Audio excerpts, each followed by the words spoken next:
Au terre pas tous, bien-aimés frères et sœurs, c'est chaud pour Paul Kagame. En tout cas, la pression s'intensifie et sa situation va de mal en pire, sa situation s'aggrave. On apprenait même, il y avait des soupçons qui disaient qu'il serait tombé dans les pommes, c'est-à-dire qu'il aurait piqué une crise. Mais en tout cas, ce qui est certain, c'est que sa situation n'est pas confortable. Je n'aimerais pas être à sa place. Tant mieux d'ailleurs, parce que je ne suis pas criminel comme lui. Lui, c'est un criminel, et il croyait qu'il avait tout eu. Il était maintenant au top niveau. On ne pouvait pas, il était intouchable. Personne ne pouvait lui reprocher quoi que ce soit. Et là, les Anglais font pression, l'Allemagne fait pression, la Belgique fait pression. Eh oui, la Belgique aussi a suspendu la coopération avec Paul Kagame, avec le Rwanda. L'aide de la Belgique ne viendra plus. Vous avez entendu Paul Kagame dire que lui, il suspend l'aide. Ce n'est pas lui qui a suspendu, c'est parce qu'il savait que la Belgique avait demandé. Le ministre des Affaires étrangères belge l'avait dit. Et c'est même ce ministre qui nous a appris qu'en fait, c'est Macron qui bloque tout le dossier de la RDC au niveau de l'Union européenne. Macron, ce n'est pas quelqu'un d'autre, c'est Macron qui bloque tout. Ce n'est pas moi qui parle, là c'est le ministre des Affaires étrangères de la Belgique qui le dit. Donc on voit la Grande-Bretagne prend des sanctions, la Belgique prend des sanctions individuelles bien sûr, l'Allemagne prend des sanctions individuelles, mais la France n'a pas pris des sanctions individuelles. Au Conseil de sécurité de l'ONU, vous savez ce qui s'est passé? C'est que les Américains ont dit, on fait pression à tout le monde. Vous savez que les 3 pays africains là ne voulaient pas voter pour les sanctions. Vous savez ça, non? Les amis, c'est Donald Trump qui a demandé à ces pays-là, si vous ne le faites pas là, vous allez voir ce que moi je vous ferai aussi. Eh oui, ce n'est pas comme ça, ce n'est pas par hasard. Macron a voté parce que Donald Trump a dit il faut voter ces sanctions. Voilà le problème. Sinon, Macron était prêt à utiliser son putain de veto de merde. D'ailleurs, ça va sauter. On va l'enlever ça. On va lui enlever ça. Bref, ça ne s'arrête pas là. Hier, samedi, 22 février 2025, le secrétaire d'État américain, M. Marco Rubio, a parlé lui-même, directement, avec Paul Kagame.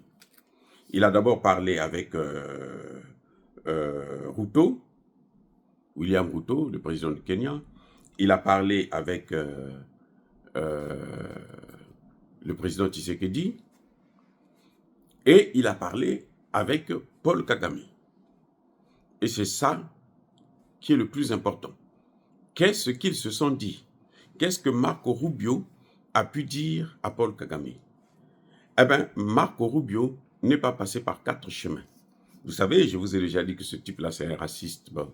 Donc, il a une occasion pour balancer, se passer pour un homme fort. Ben, il va le faire.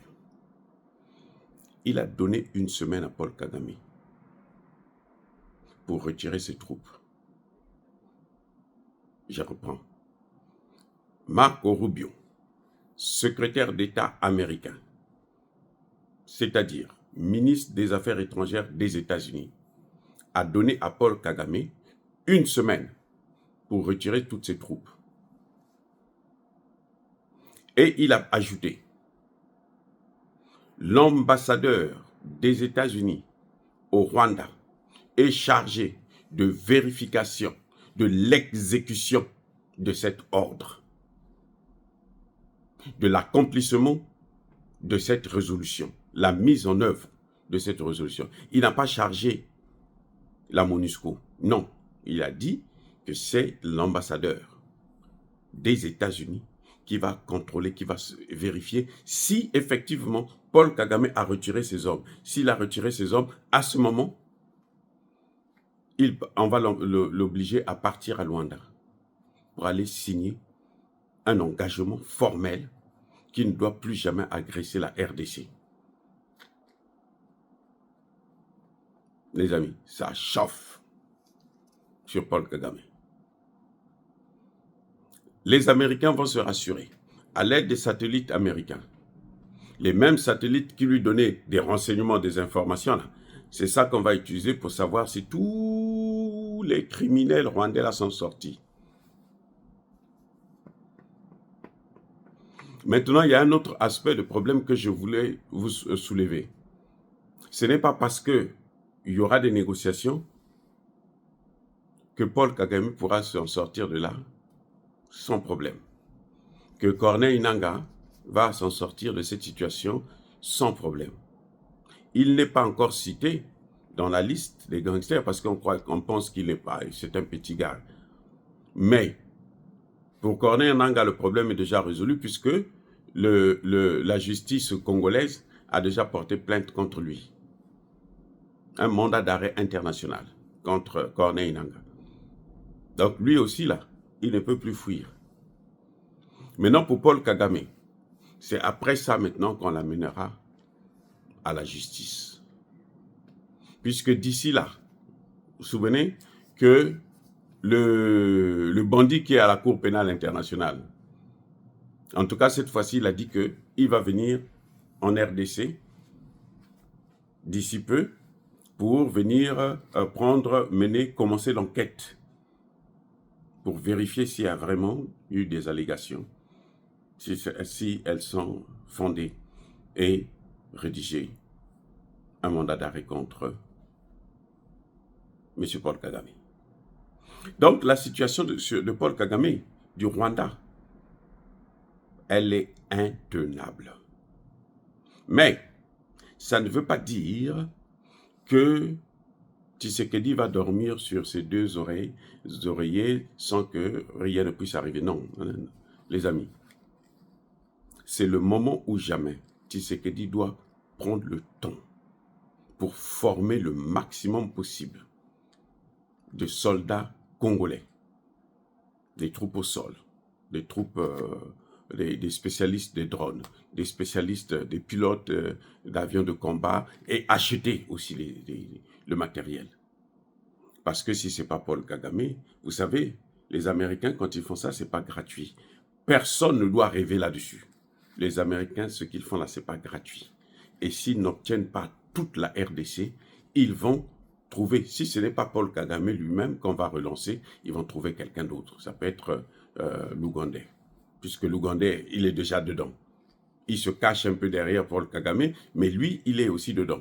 Et la naïveté de Tshisekedi, c'est de toujours faire confiance à ses ennemis. Bon,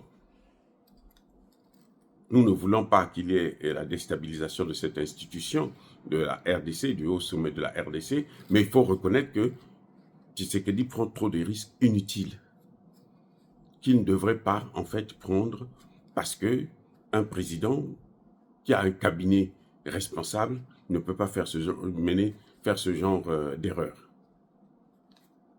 Donc les amis, pour Kagame, il est en train de passer un quart d'heure très compliqué. Soyez bénis, abondamment bénis par le Dieu des Kémites et par nos ancêtres angélisés. Mais que tous ceux qui persécutent le continent africain le pillent et le déstabilisent, qu'ils soient noirs, blancs, chinois, arabes, juifs, indiens, qui qu'ils soient punis, maudits, foudroyés, neutralisés, écrasés, effacés par le Dieu des Kémites et par nos ancêtres angélisés. Vive l'Afrique éternelle, j'ai dit et j'assume.